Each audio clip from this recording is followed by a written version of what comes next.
നമസ്കാരം. നമ്മൾ ഇന്ന് നോക്കുന്നത് പാഠ്യപദ്ധതി സമീപനങ്ങളാണ്. എന്താണ് പാഠ്യപദ്ധതി സമീപനങ്ങൾ? പ്രധാനമായും 4 പാഠ്യപദ്ധതി സമീപനങ്ങളാണ് നമുക്കുള്ളത്. 1 ഉത്ഗ്രഥിതവും വിഷയബന്ധിതവും, 2 രേഖീകവും ചാക്രികവും, 3 ശിശു കേന്ദ്രീകൃതവും അധ്യാപക കേന്ദ്രീകൃതവും, 4 ഉൽപ്പന്ന അധിഷ്ഠിതം പ്രക്രിയാബന്ധിതം. ഉൽപ്പന്നാധിഷ്ഠിതം പ്രക്രിയാബന്ധിതം. ഒന്നും കൂടെ പറയാം. ഒന്നാമത്തേത് എന്താണ്? ഉത്ഗ്രഥിതവും വിഷയബന്ധിതവും, 2 രേഖീയം ചാക്രീയം, 3 ശിശു കേന്ദ്രീകൃതവും അധ്യാപക കേന്ദ്രീകൃതം, 4 ഉൽപ്പന്ന അധിഷ്ഠിതം പ്രക്രിയാബന്ധിതം. ഇങ്ങനെ 4 പാഠ്യപദ്ധതി സമീപനങ്ങളാണ് ഉള്ളത്. എന്താണ് ഉത്ഗ്രഥിതം? എന്താണ് വിഷയബന്ധിതം? എന്താണ് ചാക്രീയം? എന്താണ് രേഖീയം? ശിശു കേന്ദ്രീകൃതവും അധ്യാപക കേന്ദ്രീകൃതവും എങ്ങനെയാണ്? ഉൽപ്പന്ന അധിഷ്ഠിതവും പ്രക്രിയാബന്ധിതവും എങ്ങനെയാണ് പാഠ്യപദ്ധതിയിലുള്ളത് എന്നാണ് നമ്മൾ നോക്കാൻ പോകുന്നത്. നമ്മൾ ആദ്യം നോക്കുന്നത് പാഠ്യപദ്ധതി സമീപനത്തിൽ ഒന്നാമതായി നോക്കുന്നത് ഉത്ഗ്രഥിതം അഥവാ വിഷയബന്ധിതം. ഉത്ഗ്രഥിതവും വിഷയബന്ധിതവും എന്ന് പറഞ്ഞ സമീപനമാണ്. എന്താണ് ഉത്ഗ്രഥിതം? എന്താണ് വിഷയബന്ധിതം എന്നാണ് നോക്കാൻ പോകുന്നത്. ഒന്ന്, ഉത്ഗ്രഥിതം എന്നാൽ എന്താണ്? പാഠ്യപദ്ധതിയിലെ ഉള്ളടക്കത്തെ വിവിധ വിഷയങ്ങളായി തിരിക്കാതെ സമഗ്രമായ അനുഭവങ്ങളായി അവതരിപ്പിക്കുന്ന രീതിയാണ് ഉത്ഗ്രഥിത രീതി എന്ന് പറയുന്നത്. എന്താണ്? പാഠ്യപദ്ധതിയുടെ ഉള്ളടക്കത്തെ വിവിധ വിഷയങ്ങളായി തിരിക്കാതെ സമഗ്രമായ അനുഭവങ്ങളായിട്ട് അവതരിപ്പിക്കുന്ന രീതിയാണ് ഉത്ഗ്രഥിത രീതി. 1-2 ക്ലാസ്സുകളിൽ നാം അവലംബിക്കുന്നതും ഈ ഉത്ഗ്രഥിത രീതിയാണ്. നമ്മുടെ എല്ലാം ജീവിത അനുഭവങ്ങൾ സമഗ്രമാണെന്നും വിഷയം തിരിച്ചല്ല എന്നും അതുകൊണ്ട് കുട്ടികൾക്ക് ഏറ്റവും സ്വാഭാവികമായി അനുഭവപ്പെടുന്നത് ഈ രീതിയാണെന്നും ആധുനിക മനഃശാസ്ത്രവും ദർശനങ്ങളും അഭിപ്രായപ്പെടുന്നു. മഴ, ഉത്സവം, യാത്ര തുടങ്ങിയ കുട്ടികളുടെ ജീവിത പരിസരത്തെ അനുഭവങ്ങളെ സമഗ്രമായി അവതരിപ്പിക്കുകയും അതിൽ നിന്ന് ഗണിതം, ഭാഷ, പരിസര പഠനം, കലാ, കായിക, പ്രവൃത്തി പഠനം എന്നിവയുമായി ബന്ധപ്പെട്ട ധാരണകളും ശേഷികളും നൈപുണ്യങ്ങളും സാംശീകരിക്കാൻ അവസരമൊരുക്കുകയുമാണ് ഈ ക്ലാസ്സുകളിൽ ചെയ്യുന്നത്. ജീവിത അനുഭവങ്ങൾക്ക് സമാനമായ രീതിയിലുള്ള സമഗ്ര പഠന അനുഭവങ്ങൾ കുട്ടിയിൽ സ്വാഭാവിക പഠനത്തിലുള്ള സാഹചര്യമൊരുക്കുമെന്നും എന്നതാണ് ഇതിൻ്റെ ഒരു മേന്മ എന്ന് പറയുന്നത്. എന്താണ്? പാഠ്യപദ്ധതിയുടെ ഉള്ളടക്കത്തെ വിവിധ വിഷയങ്ങളായി തിരിക്കാതെ സമഗ്ര അനുഭവങ്ങളായി അവതരിപ്പിക്കുന്ന ഒരു രീതിയാണ് ഉത്ഗ്രഥിത രീതി എന്ന് പറയുന്നത്. 1-2 ക്ലാസ്സുകളിൽ ഉത്ഗ്രഥിത രീതിയാണ് നമ്മൾ പിന്തുടരുന്നത്. ഇങ്ങനെ ഗണിതം, ഭാഷ, പരിസര പഠനം, കലാ, കായിക, പ്രവൃത്തി പരിചയം എന്നിവ പഠിക്കുന്നതിലൂടെ കുട്ടിക്ക് എന്തുണ്ടാകുന്നു? സ്വാഭാവിക അന്തരീക്ഷത്തിൽ പഠിക്കുന്നത് കൊണ്ട്, അതായത് കുട്ടിയുമായി ബന്ധമുള്ള മഴ, ഉത്സവം, യാത്ര തുടങ്ങിയ കാര്യങ്ങൾ സ്വാഭാവികമായി പഠിക്കുന്നതിലൂടെ കുട്ടിക്ക് സമഗ്രമായ ഒരു പഠന അനുഭവം ഉത്ഗ്രഥിതം എന്ന വിഷയം പഠിക്കുന്നത് കൊണ്ട് തന്നെ ഉണ്ടാകുന്നു. ഉത്ഗ്രഥിത രീതി എന്താണെന്ന് നമ്മൾ കണ്ടു കഴിഞ്ഞു. ഇനി വരുന്നത് വിഷയബന്ധിതമാണ്. എന്താണ് വിഷയബന്ധിതം എന്ന് പറയുന്ന സമീപനം? വിഷയബന്ധിത രീതി എന്താണ്? പാഠ്യപദ്ധതിയിലെ ഉള്ളടക്കത്തെ വിവിധ വിഷയങ്ങളായി വേറെ വേറെ അവതരിപ്പിക്കുന്നതാണ് വിഷയബന്ധിത രീതി. ഒന്നുമില്ല. എന്താണ്? പാഠ്യപദ്ധതിയുടെ ഉള്ളടക്കത്തെ വിഷയങ്ങളാക്കിയിട്ട് വേറെ വേറെ അവതരിപ്പിക്കുന്നതിന് വിഷയബന്ധിത രീതി എന്ന് പറയുന്നു. 3-ാം ക്ലാസ് മുതൽ നാം ഈ രീതിയാണ് സ്വീകരിക്കുന്നത്. വിഷയബന്ധിത രീതി ഏത് ക്ലാസ്സിലാണ്?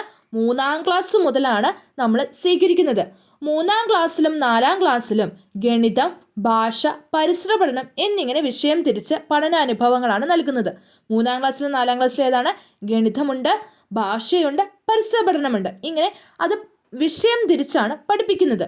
എന്നാൽ 5-ാം ക്ലാസ്സിൽ പരിസര പഠനത്തിൻ്റെ ഉത്ഗ്രഥിത സ്വഭാവം മാറിയിട്ട് പരിസര പഠനം എന്തായി മാറുന്നുണ്ട്?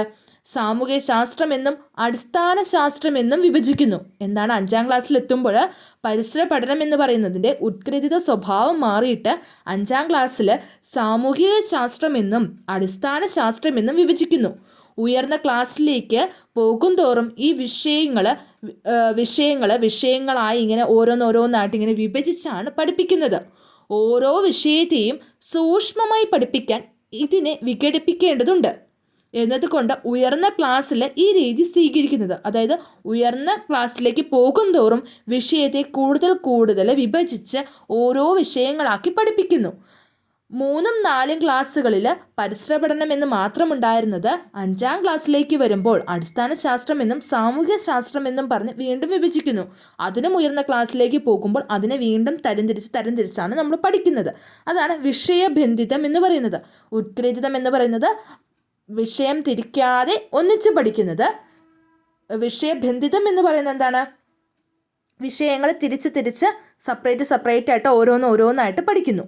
അടുത്തത് നമ്മൾ നോക്കുന്നത് രേഖികവും ചാക്രികവുമാണ്. രേഖീയം ചാക്രിയം എന്ന് പറയുന്ന സമീപനമാണ്. എന്താണ് രേഖീയ സമീപനം, എന്താണ് ചാക്രിയ സമീപനം? ആദ്യം പഠിച്ചത് എന്താണ്?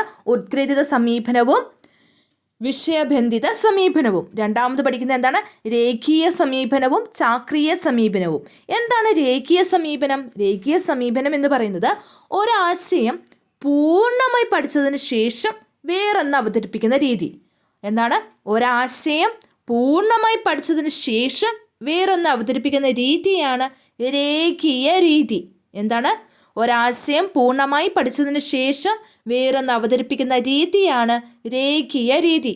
പാഠ്യപദ്ധതിയിലെ വിഷയങ്ങളെ ഈ രീതിയിലാണ് മുമ്പ് ക്രമീകരിച്ചിരുന്നത്. ഇപ്പോഴല്ല, പണ്ട് ക്രമീകരിച്ചിരുന്നത് രേഖീയ രീതിയിലാണ്. ഉദാഹരണമായി പ്രൈമറി ക്ലാസ്സുകളിലെ ഗണിത പുസ്തകത്തിൽ സംഖ്യാബോധം പൂർണ്ണമായി പഠിച്ചതിന് ശേഷം സങ്കലനം, പിന്നീട് വ്യവകലനം, തുടർന്ന് ഭിന്നസംഖ്യകൾ, ഈ രീതിയിലാണ് പാഠഭാഗങ്ങൾ ക്രമീകരിച്ചിരുന്നത്. എന്താണ്? മുഴുവൻ സംഖ്യകളും പഠിച്ച ശേഷമാണ് കുട്ടികളെ കൂട്ടാനും ഗുണിക്കാനും ഹരിക്കാനൊക്കെ പഠിച്ചിരുന്നത്. അത് പഠിച്ചതിന് ശേഷം മാത്രമാണ് ഭിന്നസംഖ്യകളൊക്കെ പഠിപ്പിച്ചിരുന്നത്. എന്നാൽ ഒരാശയവും ഇങ്ങനെ പഠിക്കാനാവില്ല എന്നും തുടർച്ചയായ ചാക്രിയ അനുഭവങ്ങളാണ് ആശയ രൂപീകരണത്തിന് ആവശ്യമെന്നും വാദിച്ചത് ജെറോം എസ് ബ്രൂണറാണ്. ചാക്രിയാരോഹണം ആരുമായി ബന്ധപ്പെട്ടതാണ്? ബ്രൂണറുമായി ബന്ധപ്പെട്ടതാണ്. നമ്മൾ ബ്രൂണറിൻ്റെ ക്ലാസ്സിൽ ഒരു പടമൊക്കെ കൊടുത്ത് നമ്മൾ ഈ ചാക്രിയ ആരോഹണം രീതി അവതരിപ്പിച്ചിട്ടുണ്ട് ബ്രൂണറിൻ്റെ. അതിൽ നമ്മൾ കൃത്യമായിട്ട് ഉദാഹരണങ്ങളും ചിത്രങ്ങളും ഒക്കെ കൊടുത്തിട്ടുണ്ട് അല്ലേ? ഒരു സർപ്പിള രീതിയിലുള്ള ചിത്രങ്ങളൊക്കെ കൊടുത്തിട്ട് അതിൽ നമ്മൾ വിവരിക്കുന്നുണ്ട്. അതുകൊണ്ട് കൂടുതൽ നമ്മൾ പറയണില്ല. രേഖീയം എന്താണെന്ന് പറയാം. അതായത് അക്ഷരങ്ങൾ മുഴുവൻ പഠിച്ച ശേഷം കുട്ടികളെ എഴുതാനായിട്ട് പഠിപ്പിക്കുന്നു. അക്ഷരമാല മുഴുവനായിട്ട് പഠിപ്പിച്ച ശേഷം മാത്രം കുട്ടികളെ വാക്കുകളൊക്കെ എഴുതാനായിട്ട് പഠിപ്പിക്കുന്ന രീതി. പക്ഷേ ഇന്ന് അക്ഷരമാല മുഴുവനായിട്ട് നമ്മൾ പഠിപ്പിക്കുന്നുണ്ടോ? ഇല്ല. കുട്ടിക്ക് ഓരോ അവസരത്തിൽ ഓരോ കഥയോ കവിതയോ നൽകി അതിൽ നിന്നും അക്ഷരങ്ങളെ പരിചയപ്പെട്ടാണ് കുട്ടി പഠിക്കുന്നത്. അക്ഷരമാല മുഴുവനായിട്ട് ക്ലാസ്സിലിരുന്ന് എഴുതിക്കുന്ന രീതി ഇപ്പോഴില്ല. പക്ഷേ ആ രീതിയായിരുന്നു രേഖീയം എന്ന് പറയുന്നത്. അക്ഷരമാല പഠിച്ചതിന് ശേഷം മാത്രമേ മറ്റു കാര്യങ്ങൾ പഠിപ്പിക്കുന്നുള്ളൂ. പക്ഷേ ഇപ്പോൾ അങ്ങനെയല്ല. ഇപ്പം നമ്മൾ വാക്കുകളും പഠിപ്പിക്കുന്നുണ്ട്. അക്ഷരമാല മുഴുവനായി പഠിച്ച് തീർക്കുന്നില്ലെങ്കിലും നമ്മൾ എന്ത് ചെയ്യുന്നുണ്ട്? അതിൻ്റെ കൂടെ വാക്കുകളും എഴുതാനായിട്ട് കാണിച്ചു കൊടുക്കുന്നുണ്ട് കുട്ടികൾക്ക്. നമ്മൾ പഠിപ്പിക്കുന്നുണ്ട്. അതാണ് രേഖീയം എന്ന് പറയുന്നത്. ചാക്രിയം എന്ന് പറയുന്നത് എന്താണ്? ഒരാശയം തന്നെ വിവിധ സമയത്ത് വിവിധ സന്ദർഭങ്ങളിൽ ആവർത്തിച്ച് അതിനോട് പുതിയ പുതിയ ആശയങ്ങൾ കൂട്ടിച്ചേർത്ത് എന്താണ് ആശയ രൂപീകരണം നടത്തുന്നതിനെയാണ് ചാക്രിയ ആരോഹണം എന്ന് പറയുന്നത്. ആരോഹണ രീതി അല്ലെങ്കിൽ ചാക്രിയ സമീപനം എന്ന് പറയുന്നത്. ഇത് ആരാണ് കൊണ്ടുവന്നത്?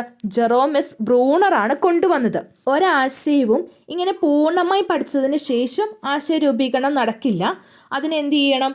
തുടർച്ചയായ ചാക്രിയ അനുഭവങ്ങൾ നൽകിയിട്ട് ആശയ രൂപീകരണം ഉണ്ടാക്കണം എന്നാണ് ജെറോം എസ് ബ്രൂണർ പറഞ്ഞത്. ഇങ്ങനെ നോക്കുകയാണെങ്കിൽ സംഖ്യാബോധവും സങ്കലനവും വ്യവകലനവുമായൊക്കെ ബന്ധപ്പെട്ട അനുഭവങ്ങൾ സ്വാഭാവികമായ സന്ദർഭങ്ങളിൽ വീണ്ടും വീണ്ടും അവതരിപ്പിക്കുന്നതാണ് ചാക്രിയ പാഠ്യപദ്ധതിയുടെ സ്വഭാവം. ഇങ്ങനെ സ്വാഭാവികമായ സന്ദർഭങ്ങളിൽ വീണ്ടും വീണ്ടും ഒരു ആശയവുമായി ബന്ധപ്പെടുമ്പോഴാണ് ആശയ രൂപീകരണം ദൃഢമാവുന്നത് എന്നാണ് ബ്രൂണർ പറഞ്ഞത്. ആശയ രൂപീകരണം എങ്ങനെയാണ് ദൃഢമാകുന്നത്? സ്വാഭാവികമായ സന്ദർഭങ്ങളിൽ ഒരേ ആശയങ്ങൾ വീണ്ടും വീണ്ടും അനുഭവപ്പെടുമ്പോഴാണ്, വീണ്ടും വീണ്ടും ഉപയോഗിക്കുമ്പോഴാണ് അനുഭവവേദ്യമാകുന്നത്. അങ്ങനെയാണ് നമ്മൾ എന്ത് ചെയ്യുന്നത്? ആശയ രൂപീകരണം നടക്കുന്നത്. അതിനെയാണ് ചാക്രികം പാഠ്യപദ്ധതി സമീപനമെന്നോ അല്ലെങ്കിൽ ചാക്രിയ ആരോഹണ രീതി എന്നോ പറഞ്ഞത്. ഇത് കൊണ്ടുവന്ന ആരാണ്? ബ്രൂണറാണ്. രേഖീയം എന്ന് പറയുന്നത് ഒരാശയം പൂർണ്ണമായി പഠിച്ചതിന് ശേഷം മാത്രം മറ്റൊരാശയം പഠിക്കുന്നതിനെയാണ് രേഖീയം എന്ന് പറയുന്നത്. നമ്മൾ മൂന്നാമതായി നോക്കുന്നത് ശിശു കേന്ദ്രീകൃതവും അധ്യാപക കേന്ദ്രീകൃതവുമാണ്. ഒന്നാമത്തേത് എന്തായിരുന്നു? പാഠ്യപദ്ധതി സമീപനങ്ങളിൽ ഉത്ഗ്രഥിത സമീപനവും വിഷയബന്ധിത സമീപനവും. രണ്ടാമത് രേഖികവും ചാക്രികവുമായ സമീപനം. മൂന്നാമത്തത് ശിശു കേന്ദ്രീകൃതവും അധ്യാപക കേന്ദ്രീകൃതവും. ഇത് ശിശു കേന്ദ്രീകൃതം, അധ്യാപക കേന്ദ്രീകൃതം ഈ പേര് സൂചിപ്പിക്കുന്ന പോലെ തന്നെയാണ് ശിശു കേന്ദ്രീകൃതം എന്ന് പറയുമ്പോൾ എന്താണ്? പഠിതാവിന് കൂടുതൽ പ്രാധാന്യം. അധ്യാപക കേന്ദ്രീകൃതം എന്ന് പറയുമ്പോൾ അധ്യാപകന് കൂടുതൽ പ്രാധാന്യം. അപ്പോൾ നോക്കുക, പേര് സൂചിപ്പിക്കുന്നത് പോലെ അധ്യാപകന് കൂടുതൽ പ്രാധാന്യം നൽകുന്നതാണ് അധ്യാപക കേന്ദ്രീകൃത പാഠ്യപദ്ധതി. എന്താണ്? അധ്യാപകന് പ്രാധാന്യം നൽകുന്നതാണ് അധ്യാപക കേന്ദ്രീകൃത പദ്ധതി അഥവാ അധ്യാപക കേന്ദ്രീകൃതം. പഠിപ്പിക്കുക എന്ന പ്രക്രിയയാണ് ഇതിൽ കൂടുതൽ. എന്താണ്? പഠിപ്പിക്കുക എന്ന പ്രക്രിയയ്ക്കാണ് ഇതിൽ പഠന പ്രക്രിയയേക്കാൾ പ്രാധാന്യം. പഠന പ്രക്രിയയ്ക്ക് പ്രാധാന്യം നൽകാതെ പഠിപ്പിക്കുക എന്ന പ്രക്രിയയ്ക്കാണ് അധ്യാപക കേന്ദ്രീകൃതത്തിൽ പ്രാധാന്യം. ശ്രദ്ധിക്കുക, അധ്യാപകനാണ് പ്രധാന റോളുള്ളത്. അധ്യാപകനെ കേന്ദ്രീകരിച്ചാണ് ഈ പാഠ്യപദ്ധതി ഉള്ളത്. അപ്പോൾ എന്താണ്? പഠിപ്പിക്കുക എന്ന പ്രക്രിയയ്ക്കാണ് കൂടുതൽ പ്രാധാന്യം നൽകുന്നത്, പഠന പ്രക്രിയയ്ക്കല്ലാതെ പഠിപ്പിക്കുക എന്ന് പറഞ്ഞ പ്രക്രിയയ്ക്കാണ് അവിടെ കൂടുതൽ പ്രാധാന്യം നൽകുന്നത്. അധ്യാപകനെ കേന്ദ്രീകരിച്ചാണ് അധ്യാപക കേന്ദ്രീകൃത പദ്ധതി ഉള്ളത്. അധ്യാപക പക്ഷത്തു നിന്നാണ് പഠന അവതരണവും വിലയിരുത്തലും വിശകലനവും ഒക്കെ നടക്കുക. എന്താണ്? അധ്യാപക പക്ഷത്തു നിന്നാണ് പഠന അവതരണം, വിലയിരുത്തൽ, വിശകലനം എല്ലാം നടക്കുന്ന ആരാണ്? അധ്യാപകൻ തന്നെയാണ്. എല്ലാം ചെയ്യുന്നത് ആരാണ്? അധ്യാപകൻ തന്നെയാണ്. അധ്യാപകന് പഠിപ്പിക്കുക എന്ന പ്രക്രിയയ്ക്കാണ് പ്രാധാന്യം നൽകുന്നത്. പഠിതാവിനെ കേന്ദ്രീകരിച്ചുള്ളതാണ് ശിശു കേന്ദ്രീകൃതം. പാഠ്യപദ്ധതി പൂർണ്ണമായും കുട്ടിയുടെ പക്ഷത്തു നിന്നുള്ള ബോധനശാസ്ത്ര ചിന്തകളാണ്. പാഠ്യപദ്ധതി പൂർണ്ണമായും എങ്ങനെയാണ്? കുട്ടിയുടെ പക്ഷത്ത് നിന്നുകൊണ്ടുള്ള ബോധനശാസ്ത്ര ചിന്തകളാണ് ശിശു കേന്ദ്രീകൃതത്തിൽ വരുന്നത്. ഒരു കുട്ടി സ്വാഭാവികമായി പഠിക്കുന്നത് എങ്ങനെയാണോ അത്തരം പഠന സാഹചര്യങ്ങൾ ഒരുക്കി കൊടുക്കുന്ന ഒരു ഫെസിലിറ്റേറ്ററുടെ റോളാണ് അധ്യാപകനുള്ളത്. എന്നാൽ ഒരു കുട്ടി സ്വാഭാവികമായി എങ്ങനെയാണോ പഠിക്കുന്നത് അതിന് വേണ്ട എല്ലാ സൗകര്യങ്ങളും ഒരുക്കി കൊടുക്കുക എന്നതാണ് അധ്യാപകനുള്ളത്. ശിശു കേന്ദ്രീകൃതത്തിൽ അധ്യാപകൻ്റെ പങ്കാളിത്തം എന്ന് പറയുന്നത് എന്താണ്? കുട്ടിക്ക് സ്വാഭാവികമായി പഠിക്കാനുള്ള അന്തരീക്ഷം ഒരുക്കി കൊടുക്കുക. അതാണ് അധ്യാപകൻ്റെ ജോലി. അതുപോലെ തന്നെ ഒരു അധ്യാപകൻ എന്ന് പറയുന്നത് ഒരു മീഡിയേറ്റർ ആയിട്ടും ഫെസിലിറ്റേറ്റർ ആയിട്ടൊക്കെ പ്രവർത്തിക്കുകയാണ് ചെയ്യുന്നത്. എന്താണ്? ഒരു ശിശുവിന് പഠിക്കാൻ ആവശ്യമായ എല്ലാ സൗകര്യങ്ങളും ഒരുക്കി കൊടുക്കുക. അതാണ് ശിശു കേന്ദ്രീകൃതത്തിൽ വരുന്നത്. എന്താണ്? ശിശുവിനെ സംബന്ധിച്ച് ശിശുവിന് പറ്റുന്ന ബോധനശാസ്ത്രപരമായിട്ടുള്ള പ്രക്രിയകളാണ് ഉൾപ്പെടുത്തിയിട്ടുള്ളത്. അവിടെ പഠന പ്രക്രിയയ്ക്കാണ് പ്രാധാന്യം നൽകുന്നത്, ശിശുവിനാണ് പ്രാധാന്യം. അധ്യാപക കേന്ദ്രീകൃതത്തിൽ അധ്യാപകനാണ് പ്രാധാന്യം, പഠിപ്പിക്കുക എന്ന് പറയുന്ന പ്രക്രിയയ്ക്കാണ് അവിടെ പ്രാധാന്യം നൽകുന്നത്. പഠന പ്രക്രിയയ്ക്ക് അവിടെ വലിയ പ്രാധാന്യമൊന്നുമില്ല. അധ്യാപകന്റെ ഭാഗത്തു നിന്നുമാണ് എല്ലാം നോക്കിക്കാണുന്നത്. എങ്ങനെ പഠിപ്പിക്കണം, വിലയിരുത്തലും വിശകലനവും എല്ലാം ചെയ്യുന്നത് ആരാണ്? അധ്യാപക കേന്ദ്രീകൃതത്തിൽ അധ്യാപകനാണ്. നമ്മൾ പാഠ്യപദ്ധതി സമീപനത്തിൽ ആദ്യം നോക്കിയത് എന്തായിരുന്നു? ഉത്ഗ്രഥിതവും വിഷയബന്ധിതവും. 2 രേഖികവും ചാക്രികവും. 3 ശിശു കേന്ദ്രീകൃതവും അധ്യാപക കേന്ദ്രീകൃതവും. ഇപ്പം 3 നമുക്കറിയാം. ഇനി നമ്മൾ 4ാമത് നോക്കുന്നത് ഉൽപ്പന്ന അധിഷ്ഠിതവും പ്രക്രിയാബന്ധിതവും. 4ാമത്തെ എന്താണ്? ഉൽപ്പന്ന അധിഷ്ഠിതവും പ്രക്രിയാബന്ധിതവും. നമ്മൾ 4ാമത്തായിട്ട് നോക്കാൻ പോകുന്നത് ഉൽപ്പന്ന അധിഷ്ഠിതവും പ്രക്രിയാബന്ധിതവും. ഈ സമീപനം എങ്ങനെയാണ് പാഠ്യപദ്ധതിയിൽ എന്നാണ് നോക്കുന്നത്. ഉൽപ്പന്ന അധിഷ്ഠിതവും പ്രക്രിയാബന്ധിതവും 4 പാഠ്യപദ്ധതി സമീപനങ്ങളാണുള്ളത്. ആ 4ാമത്തതാണ് ഉൽപ്പന്ന അധിഷ്ഠിതവും പ്രക്രിയാബന്ധിതവും. ഒരു പ്രശ്നം എങ്ങനെ പരിഹരിച്ചു എന്ന് അന്വേഷിക്കാതെ പരിഹരിച്ചോ എന്ന് മാത്രം അന്വേഷിക്കുന്നതാണ് ഉൽപ്പന്ന അധിഷ്ഠിത രീതി. എന്താണ് ഉൽപ്പന്ന അധിഷ്ഠിത രീതി എന്ന് പറയുന്നത്? ഒരു പ്രശ്നം എങ്ങനെ പരിഹരിച്ചു എന്ന് അന്വേഷിക്കാതെ പരിഹരിച്ചോ എന്ന് മാത്രം അന്വേഷിക്കുന്നതാണ് ഉൽപ്പന്ന അധിഷ്ഠിത രീതി. പ്രശ്ന പരിഹരണത്തിന് അവലംബിക്കുന്ന രീതി ഇവിടെ ഒരു പരിഗണനാ വിഷയമല്ല. അതായത് കുട്ടിക്ക് ശരിയുത്തരം പറയാനായാൽ പഠനം ഫലപ്രദമായി എന്നൊരു നിഗമനത്തിലെത്തിക്കുന്നു. ഇതിനുപയോഗിച്ച പ്രക്രിയ എന്തുമാവട്ടെ എന്ന നിലപാടാണ് ഈ രീതിയിലുള്ളത്. എന്താണ്? കുട്ടിക്ക് ശരിയുത്തരം പറയാനായിട്ടുണ്ടെങ്കിൽ പഠനം ഫലപ്രദമായി. കുട്ടി എങ്ങനെയാണ്, ഏത് പ്രക്രിയയിലൂടെയാണ് ആ ഉത്തരം കിട്ടിയത് എന്ന് അവിടെ അന്വേഷിക്കുന്നില്ല. ഇതിനെയാണ് നമ്മൾ ഉൽപ്പന്ന അധിഷ്ഠിത രീതി എന്ന് പറയുന്നത്. അതായത് ശരിയുത്തരം അല്ലെങ്കിൽ നമ്മൾ എന്തെങ്കിലും ഒരു കാര്യം കണ്ടുപിടിക്കുന്നു, അതിൻ്റെ ആ പ്രൊഡക്റ്റ് മാത്രമാണ് വിലയിരുത്തുന്നത്. അതിനുവേണ്ടി മുമ്പിൽ നടന്ന പ്രക്രിയകളൊന്നും തന്നെ വിലയിരുത്താതെ ആ കിട്ടിയ ഉൽപ്പന്നത്തെ മാത്രം വിലയിരുത്തുന്ന ഒരു രീതിയെ നമ്മളാണ് ഉൽപ്പന്ന അധിഷ്ഠിത രീതി എന്ന് പറയുന്നത്. അതായത് പ്രോഡക്റ്റിനെ മാത്രം വിലയിരുത്തുന്നു അല്ലെങ്കിൽ അത് മാത്രം കണക്കാക്കുന്ന രീതിയാണ് ഉൽപ്പന്ന അധിഷ്ഠിത രീതി. അതിനുവേണ്ടി ഉപയോഗിച്ച പ്രക്രിയയെ വിലയിരുത്താത്ത ഒരു രീതിയാണ് ഉൽപ്പന്ന അധിഷ്ഠിത രീതി എന്ന് പറയുന്നത്. നമുക്ക് ലഭിക്കുന്ന ആ ഒരു ഉൽപ്പന്നം അത് മാത്രമാണ് അവിടെ വിലയിരുത്തുന്നുള്ളൂ. ഇനി നമ്മൾ നോക്കുന്നത് പ്രക്രിയ അധിഷ്ഠിത രീതിയാണ്. പ്രക്രിയ അധിഷ്ഠിത രീതി എന്ന് പറയുന്നത് നമ്മൾ നേരത്തെ പറഞ്ഞ ഉൽപ്പന്ന അധിഷ്ഠിത രീതിയിൽ നിന്നും നേരെ തിരിച്ചാണ്. ഇവിടെ പ്രോസസ്സിങ്ങിനാണ് പ്രാധാന്യം നൽകുന്നത്. എന്തിനാണ്? നമ്മുടെ പ്രക്രിയയ്ക്കാണ് പ്രാധാന്യം നൽകുന്നത്. ഇവിടെ ഒരു പ്രശ്നം പരിഹരിക്കാനുള്ള പ്രക്രിയ കുട്ടികൾ സ്വായത്തമാക്കിയോ എന്നാണ് നോക്കുന്നത്. പ്രക്രിയ ശരിയായിട്ടുണ്ടെങ്കിൽ ഉൽപ്പന്നവും സ്വാഭാവികമായിട്ട് ശരിയായിക്കൊള്ളും. ഒരു പ്രക്രിയ ശരിയായിട്ടാണ് പോകുന്നതെങ്കിൽ അതിൻ്റെ ഉൽപ്പന്നമായിട്ട് കിട്ടുന്ന പ്രോഡക്റ്റും എന്ത് ചെയ്യും? ശരിയുള്ളതായിരിക്കും അല്ലേ?